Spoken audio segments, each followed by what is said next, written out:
Hi guys, my name is Katie, and today I'm revisiting my very first speed paint on this channel. Actually, my first 3 speed paints of the Powerpuff Girls.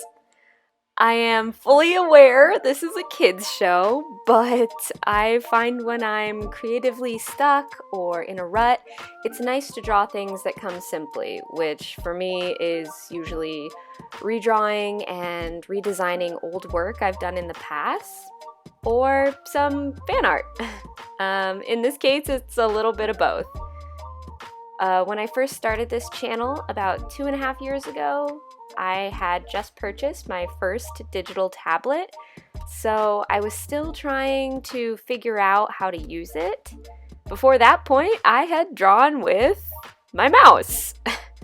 Actually, I don't even think I had a mouse, so I was really trying to make the most of my trackpad. Yeah, those were dark times. So today's drawing is a little more of a guilty pleasure for me because I love redesigning characters that already exist in the world. I think it's a little less overwhelming than starting from scratch, and let's just be honest, it's pretty fun. So in my original speed paints of this trio, I separated each girl into their own video, but today I'll be drawing all 3 of them in the same video. I tried to feel out each girl's personality and expand upon it a little bit. I also heavily referenced my old drawing of them. So Blossom in the middle feels very much like a type A personality, very driven with a lot of leadership skills. So I knew I wanted to put her in a smarter, more refined outfit to showcase that. I took a cue from my 2017 drawing and did this cute little plaid pencil skirt with a pink v-neck. Bubbles was the one who gave me the most trouble. I knew I wanted her to be a little bit on the chubbier side, and I wanted to maintain this really childlike personality I gave her in my old drawing. But there was something about her past outfit that really made me wonder if anyone would actually wear this out in public. So I really love this trend right now where people are layering turtlenecks underneath spaghetti strap dresses. So I tried to give her a neutral turtleneck and a gingham printed blue dress. So you'll see me draw that in a little bit later on. Buttercup was honestly the one I was most excited for. When I was a kid, she was my favorite Powerpuff Girl, so I knew I had to do her justice here. I thought if she had been aged up, she seemed the most likely to be athletic, so I gave her a pretty slim build. Again, I referenced my old drawing as a basis for what to dress her in. In the old drawing, she had these green capri jean things, so I lengthened them a bit to make them a little bit more like ankle jeans and made them more high-waisted. I also lowered the neckline of the shirt and gave her this sort of fishnet shirt layered beneath that.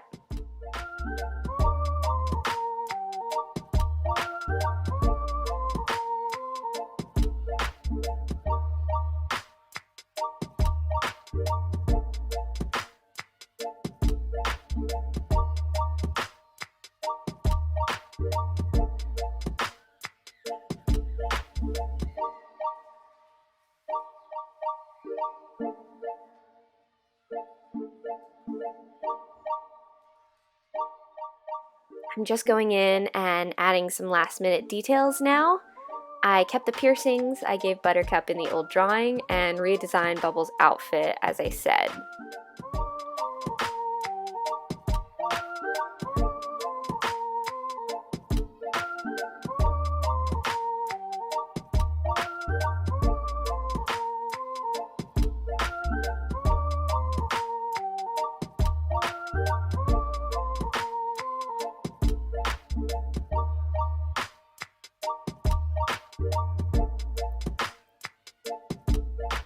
You will see me redraw this arm a lot.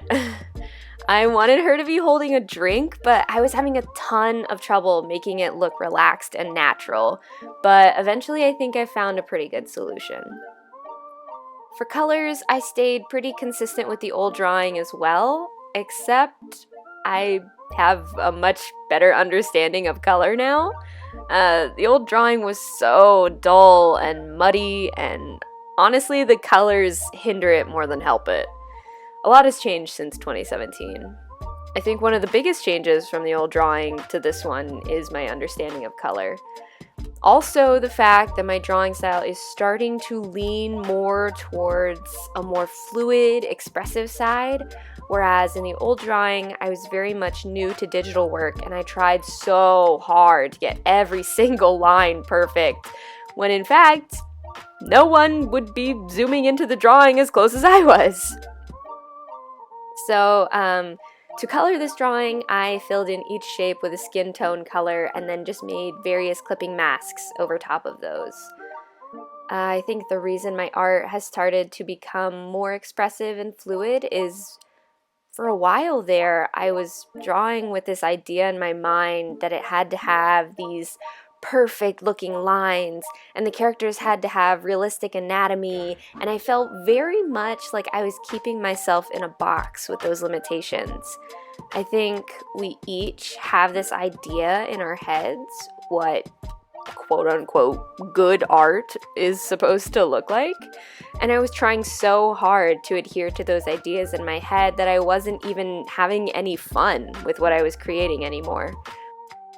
I am definitely one of those people who struggles with perfectionism, so the way my artwork is leaning right now is nice because I feel like I'm able to be more expressive.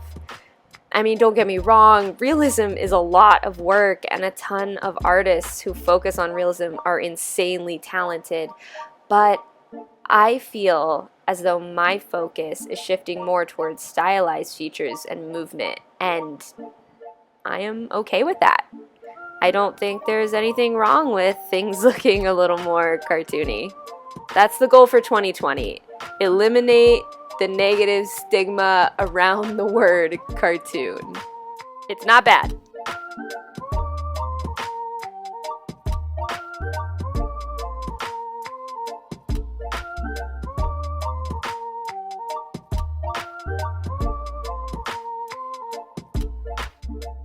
As you can see, now my line art and my colors are all on the same layer. One thing I'm starting to experiment with more is the way that I color. Clipping masks are the way that I usually go, but I was looking to take that a step further in this piece and make it look more painterly. I think there's something really attractive about being able to see the actual artist's hand in the work, whether that's brushstrokes or texture or whatever. And I don't think that goes away when you do digital work over traditional work. Granted, I could have probably made this easier on myself if I would have done a separate clipping mask for the line work as well, but I think there's something nice about seeing the black line work peek through every now and then, especially in those green pants. I really love how those came out. Plus, it's kind of therapeutic to just get in there and paint everything on one layer.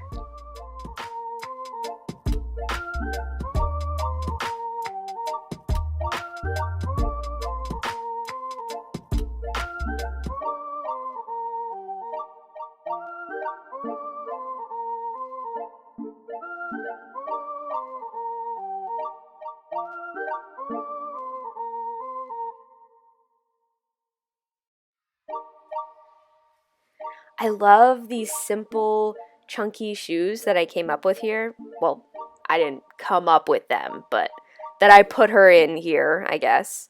There's so many new fashion trends that are emerging right now that I probably would never participate in, but I just sort of admire them from afar. But I would totally hop on board the white chunky shoe trend. I think they're sporty and cute without being too much, if that makes sense. I actually went through a couple trends in this drawing. High-waisted jeans will probably never go out of fashion. At least I think so. I think so. I don't know.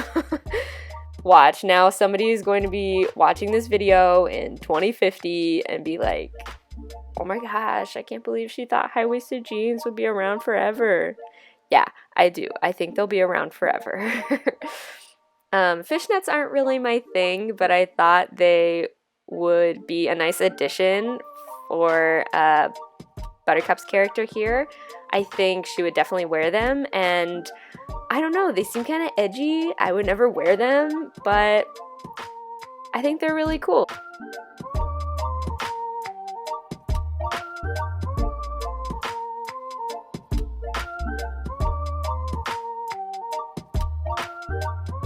Unfortunately, I did lose a little bit of footage of me cleaning up Blossom's lines. It's a shame because I really do try my best to edit each bit of footage to show my whole process, but either I forgot to record this bit or it was lost to my recycling bin by accident somehow. The process isn't unlike everything I've been doing though. Just zooming in and taking my time to cut and paint and sculpt each section. I keep saying the word paint in this video, and I would like to stress that while I would consider this a digital painting, it's still pretty flat dimensionally. I think in the future I would love to explore more three-dimensional painting techniques. I mean, it's not as though I haven't done them before, I would just like to do more of them.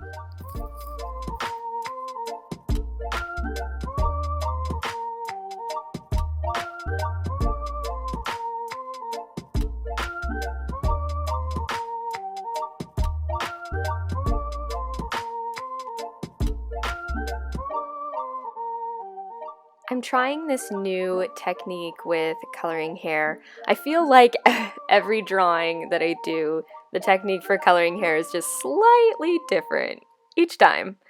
But this time around, because it is a little bit more of a flat style, I shaded the entire back half of the hair that would be farthest away from the light source or the sun or whichever. And then I did individual strands that were more like lines. So maybe this is pushing it a little bit, but the only thing that I can think of that would resemble it is a little bit like the Art Deco period is with these really long, like beautiful lines that sort of made the art movement what it was. So I'm getting into a really big, long description here about hair just to say that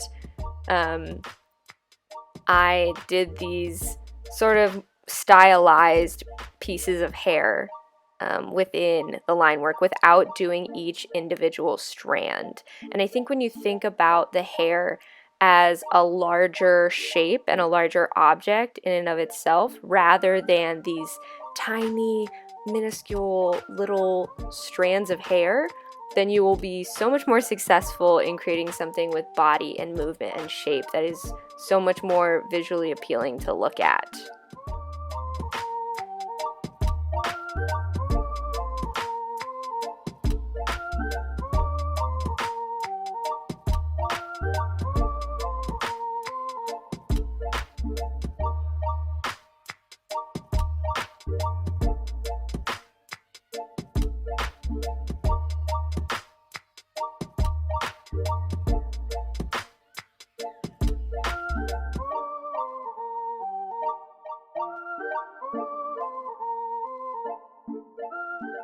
So I did end up giving Bubbles this slightly more exaggerated, dramatic eye makeup because I thought that she would definitely be the personality to go for something like that over her more reserved or plain sisters. So now I'm just going in and I'm cleaning up the black line work as I've done with every other girl in this piece. And like I said, I really love when bits of that peek through, so I don't want to eliminate it entirely. I kind of have to be strategic in what I choose to keep and ignore. And I'll be honest, working with these printed patterns on this clothing, as well as on the plaid skirt that Blossom has, it's not very easy or very efficient in the way that I did it. to work where you have to shade or erase these black lines. So don't do what I did, kids. Don't try to put a pattern on a flat surface and then merge all of your layers together and then expect to still eliminate some of your line work. It's not going to work very easily. You can do it, but it's just not the most efficient way to work.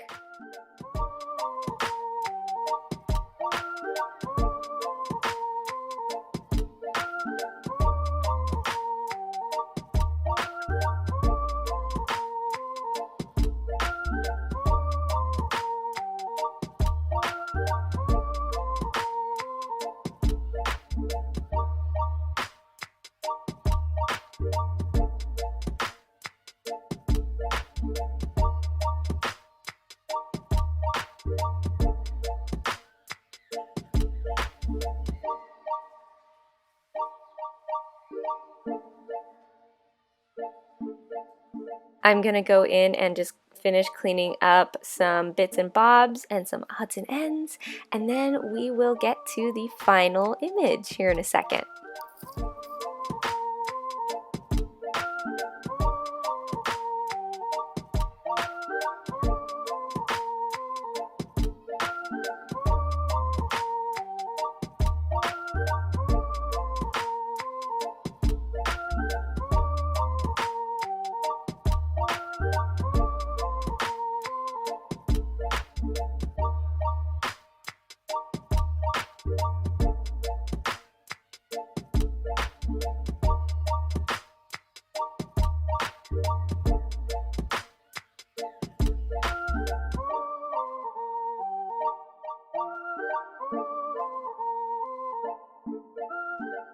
Alright, and this is the final image. Thank you guys so much for coming along and watching me work through this piece. It was a lot of fun, and I hope to see you guys in the next video.